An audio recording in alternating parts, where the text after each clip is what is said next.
Kenyatta. Dr. Dumont, hey, how are you? Oh, I am so glad you were able to do this because of all the people who I wanted to come on. You were the one I most wanted to have here. So you're winding up the end of the summit, and I just could not be happier. I appreciate you. Thank you for having me. Hey, the finale. Yeah, exactly. So I wonder if you would just kind of go through a little bit of your background and talk, bring us up to date with where you are now. Absolutely. Well, first, I want to say thank you so much for having me. This is so exciting, and I'm glad I was able to make this happen and come in here and get the last appointment. Really, I know you've been going strong for several days now, back to back. So I just want to commend you for what you pulled together. I've been able to catch some of the speakers and some of the information, and you just put together a powerhouse-packed summit right now, right? This digital marketing summit. It's been terrific, and it's always at the end. It's always I'm highly caffeinated. Let me tell you, if I start twitching, I'm sure you are. I'm sure you look. You do you, boo. What you got to do to make this happen. That's right. That's right. I hope that this conversation is engaging enough to help keep you jazzed, along with the coffee. Oh, absolutely. But definitely just want to say thank you. When we met at that event, we're sitting there at that table, and right away we started having the conversation, and you're just like, wait a minute, what do you do? Wait, how does this work? This makes sense. And here's what I do. And we just, it was great. There was, and you know what? There were other people that met you at that conference too, who have since said, oh yeah, she's great. So I just want to give you a chance to, first of all, you have a very impressive background.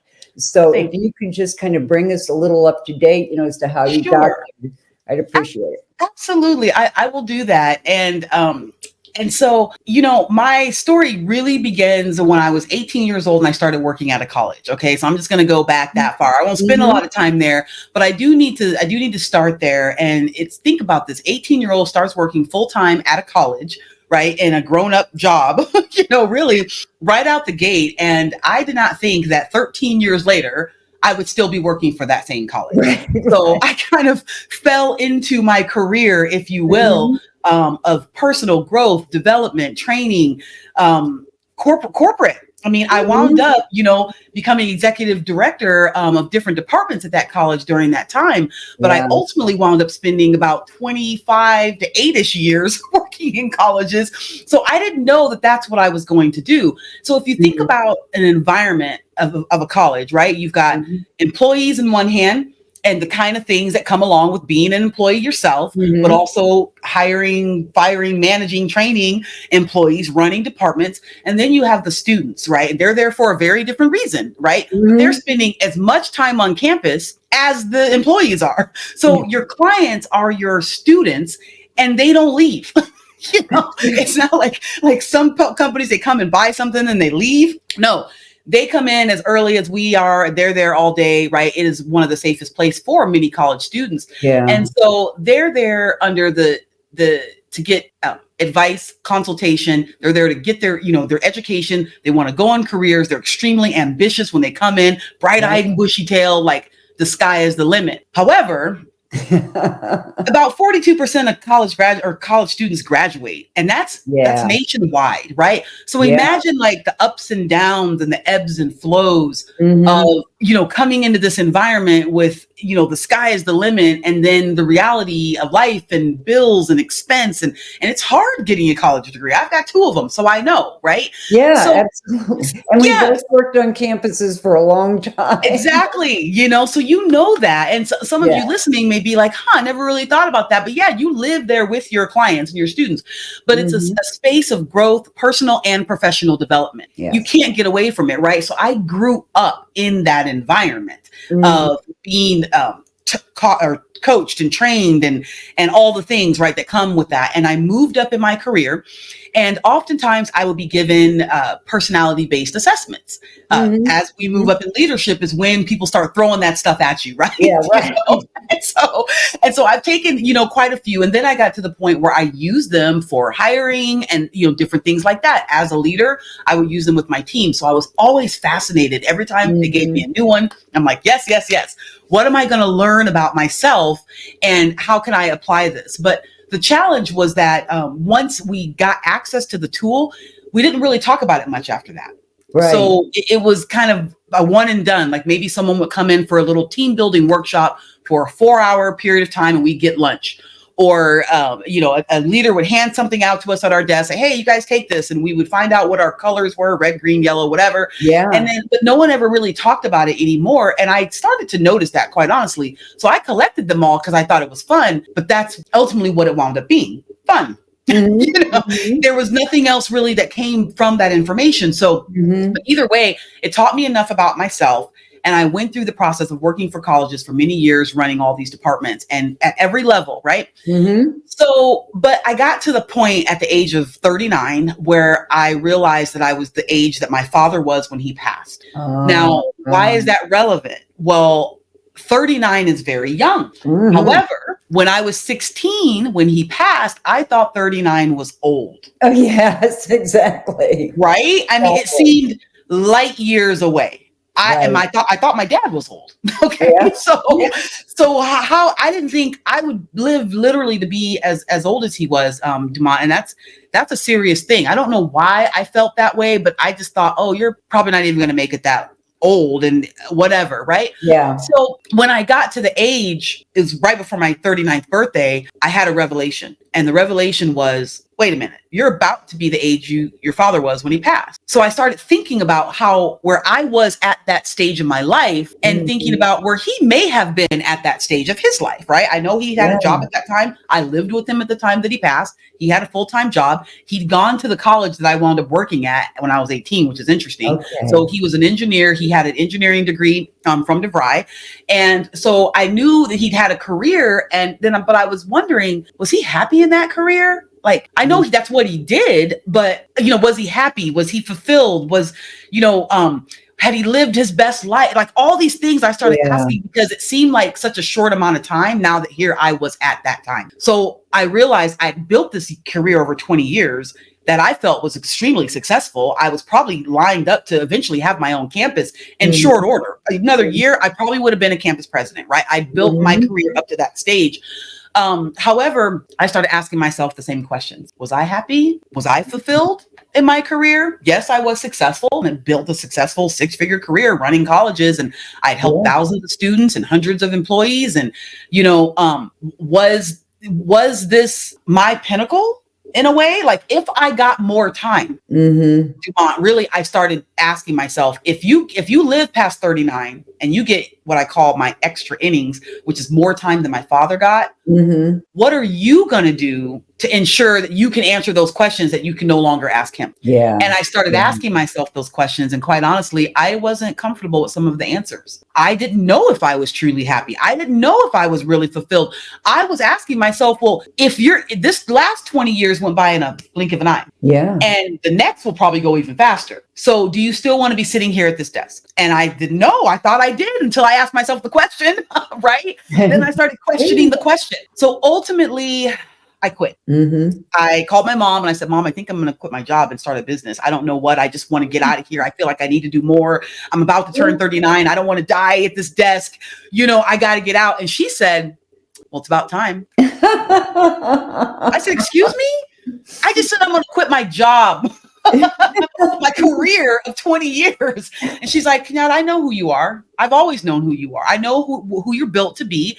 And it was just a matter of time before you realized that you were so much bigger than that place that you decided to work. All those colleges. She's like, you helped them out a lot, but you're destined for much bigger things than that. And you need the freedom that you feel like you are seeking right now. And she's like, I support you in that. And I was like, okay, well, that wasn't what I suspected, but I did wind up jumping off the cliff and sprouting wings, right? And so that was 10 years ago. I'm turning 49 in a couple weeks. So here it is. I've made, I told myself I was not going to squander 1 minute, 1 hour, 1 day, 1 year beyond the age of 39. And that's when I quit my job 6 weeks after my birthday. And so then enter entrepreneurship. That's crazy. Whole different thing. Whole different thing. Yeah. So ultimately, Dumont, I shared this part of the story with you because who I am and why I did what I did and how I did is because I'm wired to do it that way. It is my behavioral makeup because I'm an outgoing, fast-paced influencer. That is my behavioral superpower style. I'm extremely abstract, very daring, very focused on results, extremely spontaneous to a fault at times. That is definitely my kryptonite. But because I am that person, when the idea came in my head, I got to get out of here. I'm risky enough to have left without a plan. I did not have a job lined up and did not have a business. I didn't know what I was going to do. I just knew I had to get out, and I was done. Right now, not everybody would do what I did. Not everyone's wired to do it that way. Other people would be like, okay, well, that sounds like a good idea, but let me come up with a plan. Let me get some stability here. And I'm like, no, let's go. You know what I mean? Like, now those of you watching, I would not recommend doing what I did. However, I do recommend that if you are compelled, if you know in your heart and soul, something's off and you need to change it, you're the only one who will and can. That's really what it came down to. So when I left, I ultimately started with a company called Legal Shield, which I'm still with now, 10 years today. I'm Legal Shield for life. You know what I'm saying? I got introduced to that at a networking meeting. My mom called me up and says, what are you doing? I'm taking you to a networking meeting. I said, what's that? I didn't know what that was. I had a job for 20 years. I worked 60, 70, 80 hours a week. What's a networking meeting? You know? And I'm an recovering academic, you know. I was not networking, right? Yeah. I said, is there going to be food? What are we doing? You know? So ultimately she took me to this meeting, introduced me to someone who introduced me to Legal Shield, and I've been with them ever since. But about 5 years in, I was missing teaching. I was missing, actually a little bit more than 5 years in, I was missing that environment. And someone asked me to teach a personal development course at a college. And I did that for 6 years. I only taught it about 8 days a month, but I taught it monthly, basically a student success class for people getting their DMEs. And that really became the platform that I was able to speak and help people in the way I knew I could, with my own curriculum in my own way. And then I realized I needed to do that in a much grander way. And ultimately I found out my behavioral superpower style, and I got coached on the information I'm sharing with you now. And it changed everything. And why? Is because it confirmed what I already knew, but could not put my finger on about how I'm wired and what I'm supposed to be doing, because I'm built for it. So then I fell in love with it, and I started using it with other people immediately, this very assessment. And that's what I've done for the last 5 years. I've coached, taught, trained people on their behavioral identity. I've certified people to use the tool. I've worked with corporations, individuals, group coaching. It doesn't matter. Given it to 13-year-olds. I use it with students, young people as well. So you could be 13-year-old, or you could be a CEO of a company, or in your 80s, 90s. It doesn't matter, because behavior does not really change that often. Yeah. And I remember sitting next to you, and you showed me your behavioral brand, but also I think it was your sister's. Probably. She lets me use hers. I remember that. Yeah. And so I'm still the same person, right? I mean, so when we think about like what I do now is I help people take this behavioral assessment and understand who they are at their core and how they're wired. They're already doing this, right? It's not like I reveal anything where they're like, looking at their report going, I didn't know that. No, they knew that, but they sometimes ignore that. Yeah. Right? Or they don't really know if it's, they don't always trust it, or if others have tried to suppress that thing in them. Yes. Like I've been told I talk too much many times growing up, because I do. Hey, and now people pay me to talk.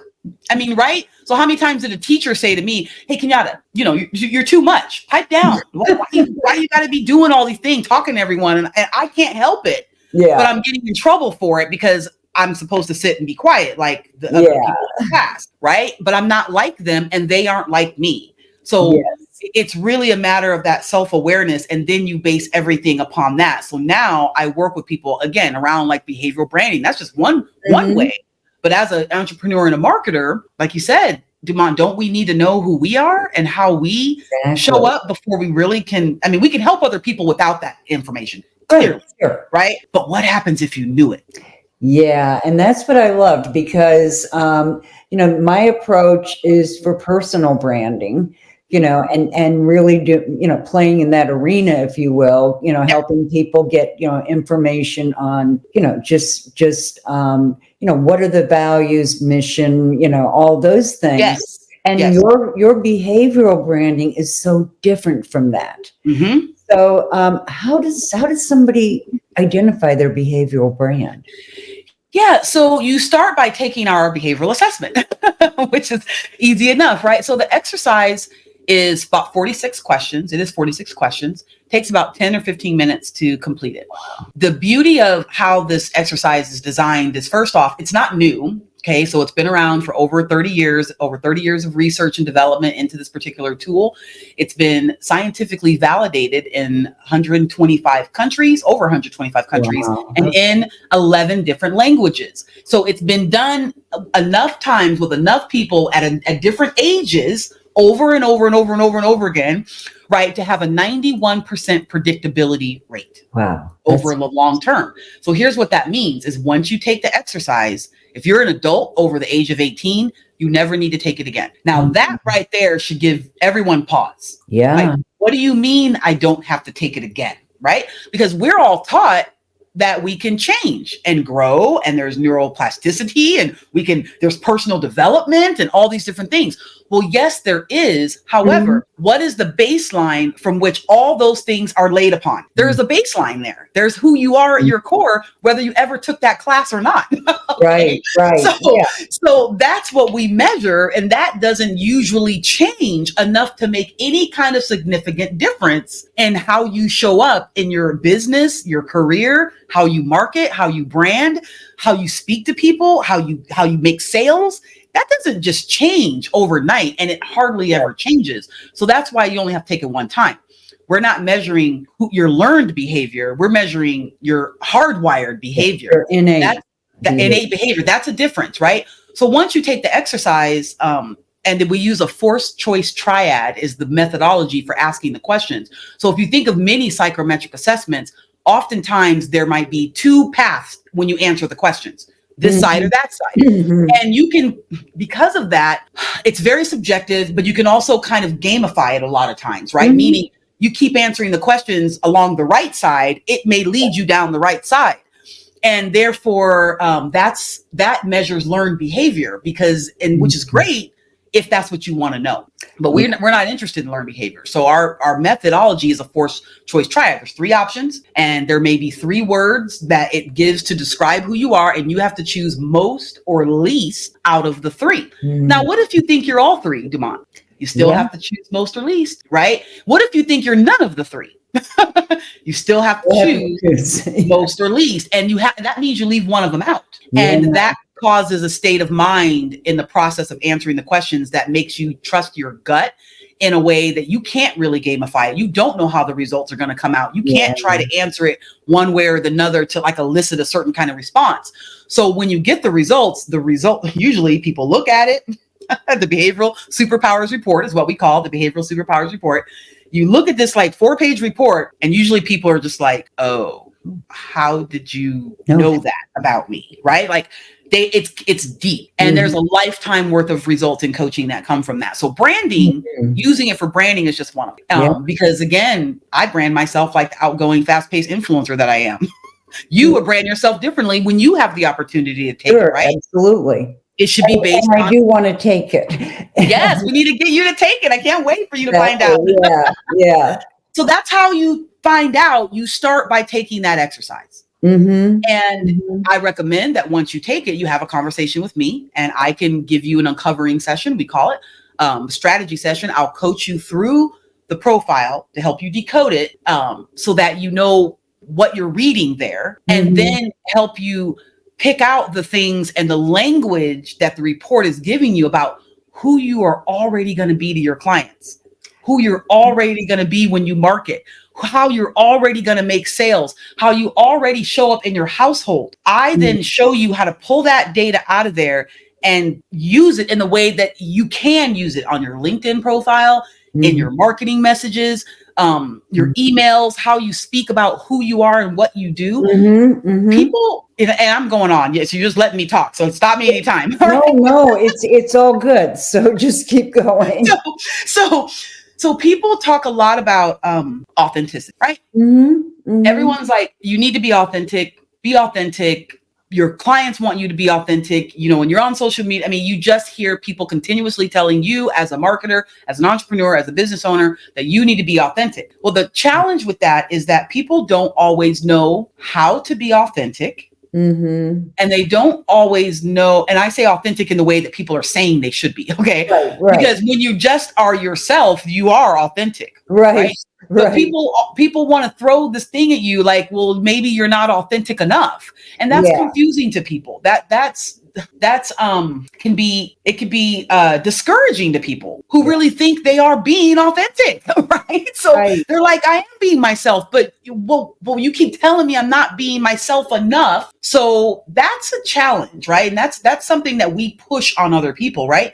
Mm-hmm. And so what I find is, because again, there's this need for everyone to be this thing, authentic, but I help them create what I call behavioral authenticity. Now, what does that mean? That means that if you take the behavioral exercise and you look at the data and you read it, like on my report, where it literally says just everything that's about me, right?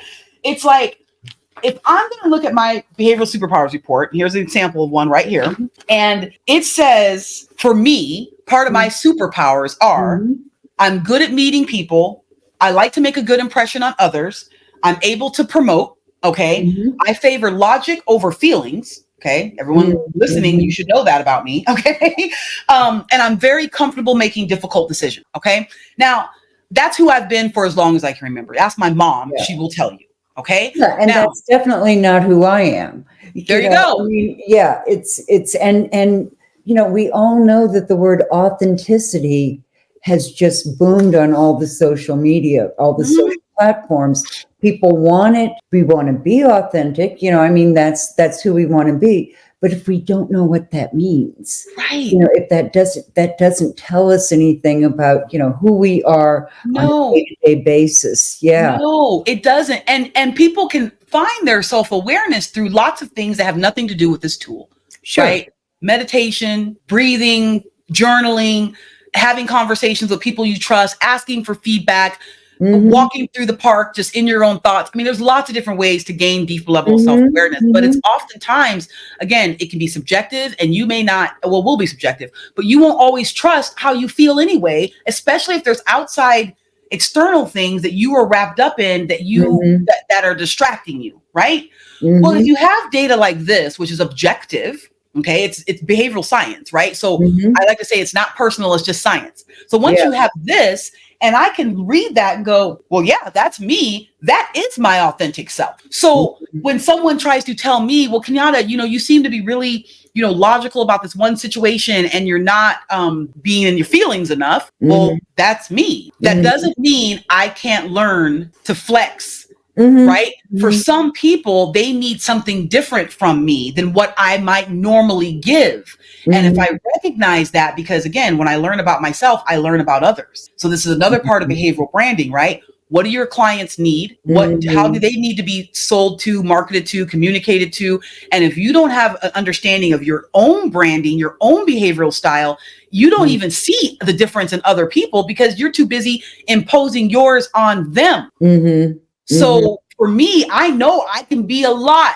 Okay. My report says you can be a lot, right? You know, and so I know that, but I know that that doesn't resonate with everyone. So but it does. But Kenyatta, when you walk into a room, you command attention. I mean, you really do. And it's not by running up and putting yourself in people's faces. But yes, you have a very powerful presence.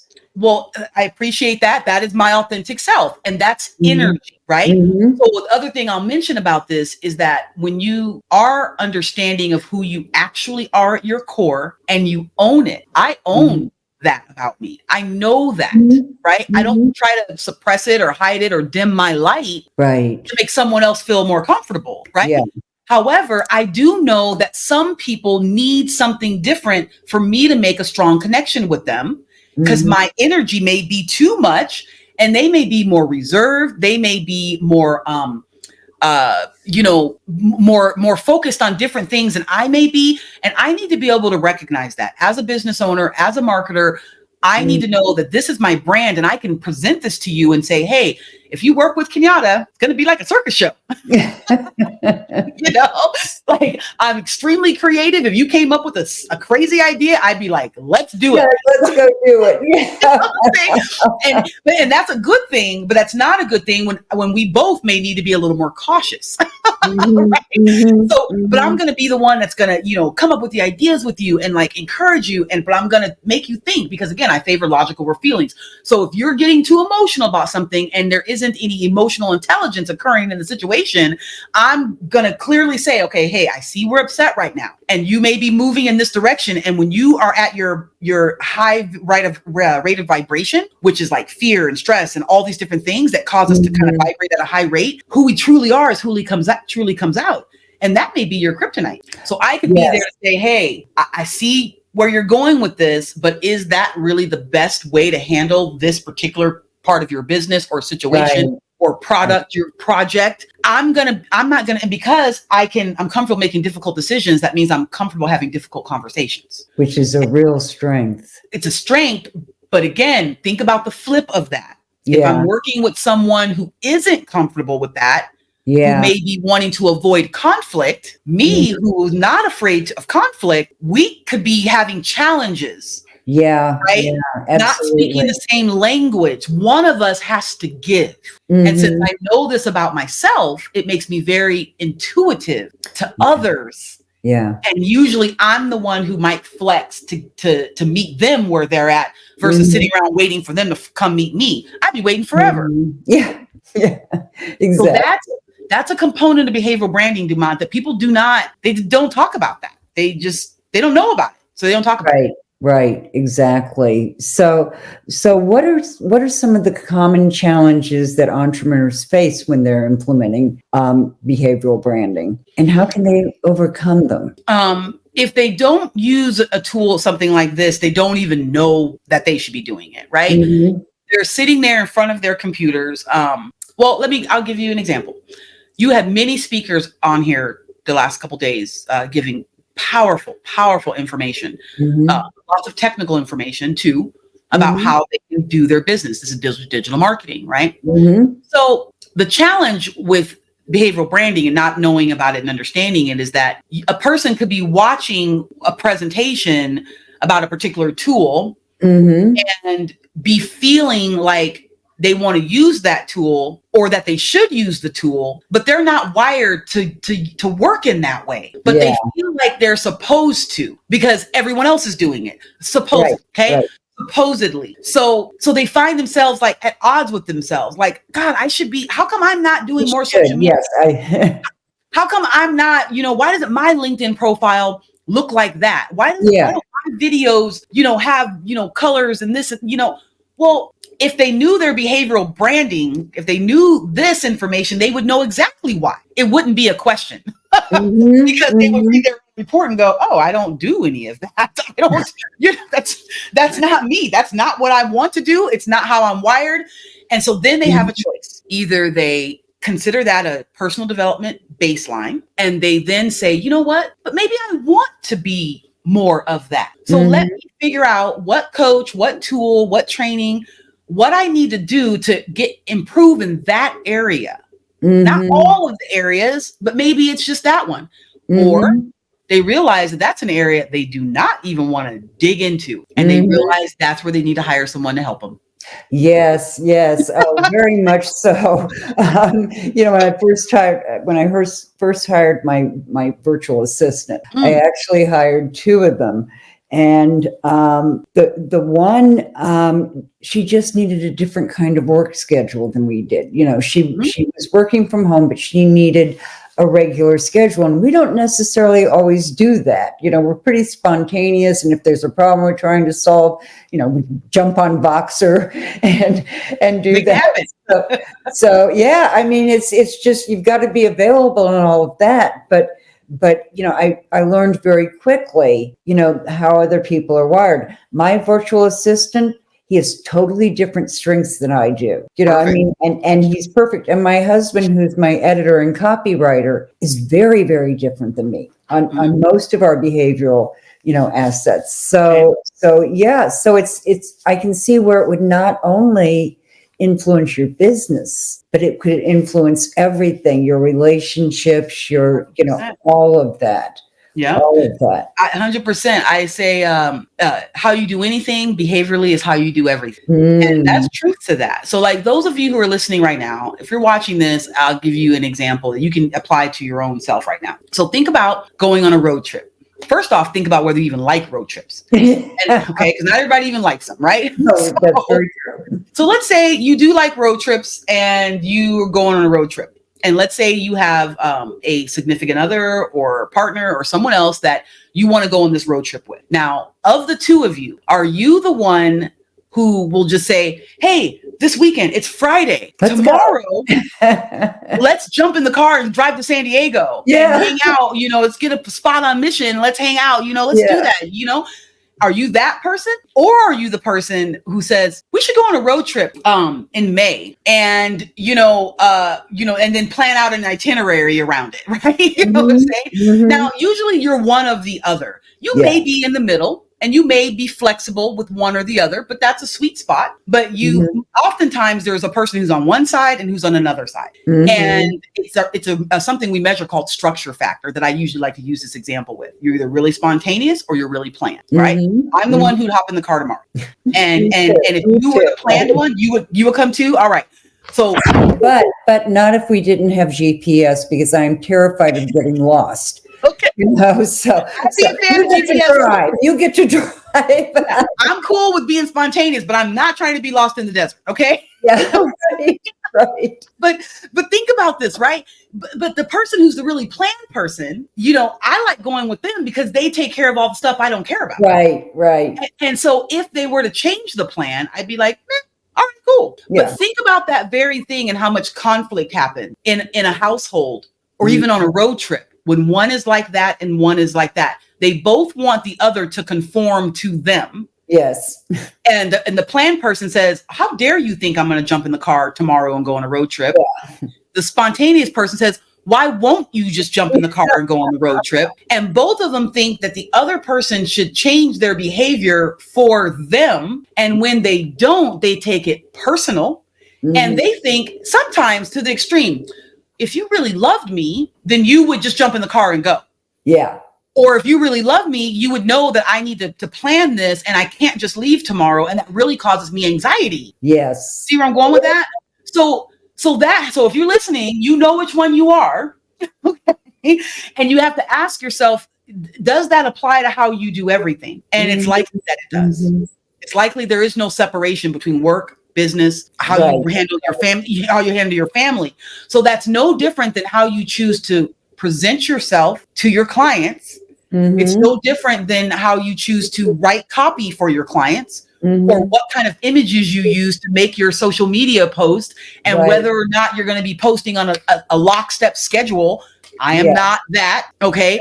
Right. I'm oftentimes in the moment like, I feel like doing this. Yeah. And now here's the thing. Now that doesn't necessarily serve me all the time. Yeah. So this being in your authentic self is your superpower. But I often say that a superpower overplayed becomes a struggle, and a struggle unmanaged becomes a weakness. So if I'm in my grand spontaneity and not able to put processes and things in place or people to help me with that type of situation, then I'm not as efficient as I could be. I might wind up spinning my wheels. The post may never happen, and so on and so forth. So if you're watching this and you saw all the other speakers that Dumont has brought on here that gave you such power and such information, and you may be struggling with some of the things they were recommending because you don't feel like that's you to do it in the way that they shared, remember, they were probably giving you kind of a broad stroke, right? Yeah. They don't know who you actually are, the watcher. Now, if you were to take advantage of the opportunity to take my behavioral exercise, then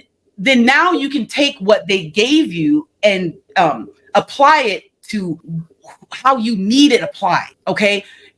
Because they don't know who you are, right? Yeah. You have to figure that out and then apply it to what they taught you, okay? And so, or you talk to me and I'll help you, I'll help bridge the gap.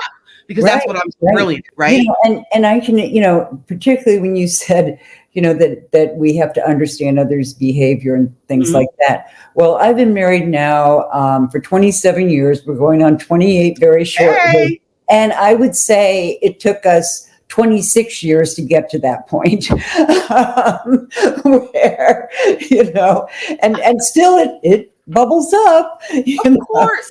Because, okay, so remember I said that we measure things at a 91% predictability. Right. Some people listening may be going, well, what about the 90%? How come if you're saying 91 all bold like that, why aren't you saying 100?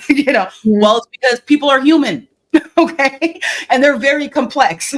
Right. And there's learned behavior. Yeah. So one day, Dumont, you may decide to behave differently with your husband because you're watching what's happening. Right. And you may normally come out of your office and say something, but you've learned that thing you may say isn't always the best thing to say. Okay? Yeah. So you may choose to flex your behavior in the moment away from the 91% and have situational awareness and go, what I would normally do right now is probably not right in the right time in the right place for this person. So let me flex, right? And approach it a different way, right? So that's where, again, you said sometimes things bubble up. It's because, that is occurring. Now, here's something I recommend. I think you should take it. And I think your husband should. And I think we should have a conversation. I can even do it. A comparison report with the two of you and show you, like, lay your reports on top of each other. Gosh, and kind of show you that saved my marriage. Hey, that's what I can do that. Yeah, I mean, what power is that? Powerful. And it's terrific. And I want people to. I'm thinking that. Did he put that in there? No, he hasn't put in the for your the freebie. Yeah. Can he drop it in? What do you need me to do?